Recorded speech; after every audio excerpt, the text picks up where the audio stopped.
vitu kama umeme na vingine. Kibu Denis Prosper anamwekea Shomari Kapombe. Kabumbe ishaanza kwa kasi kweli kweli.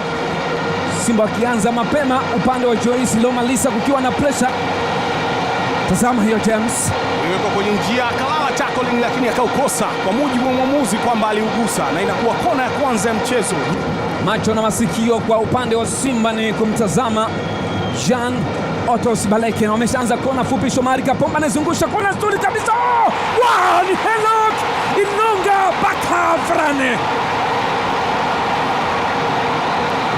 Anaweka kambano na kwenda pale kumdiaki mwenzake ambaye ni Mkongomani mwenzake.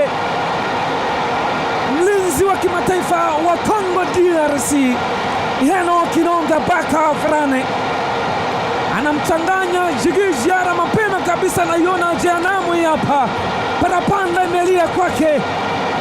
Hakika wekundu Msimbazi Simba wanaoduaza Yanga. Henok Inonga Bakavrane gonga ndosile kichwa kimoja cha kumkandamiza Djigui Diarra ambaye amebaki amesimama tu akiwaza mambo yatakwendaje katika dimba hili.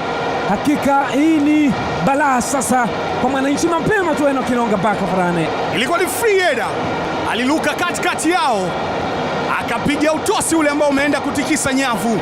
Djigui Diarra kuona kitu na anaenda kuambia ni mimi hapa. Kama wanashinda wanakuwa wamewalipia kisasi, si kwa unyonge, lakini ni Henok Inonga Bakavrane anatawanya kwamba nipo kwenye msitu wangu, ni mimi hapa, na anaonesha ishara ya kutoa mshale kwenye ule mkoba wake na kuweka kwenye upinde. Anagonga kifua na mwamba Ali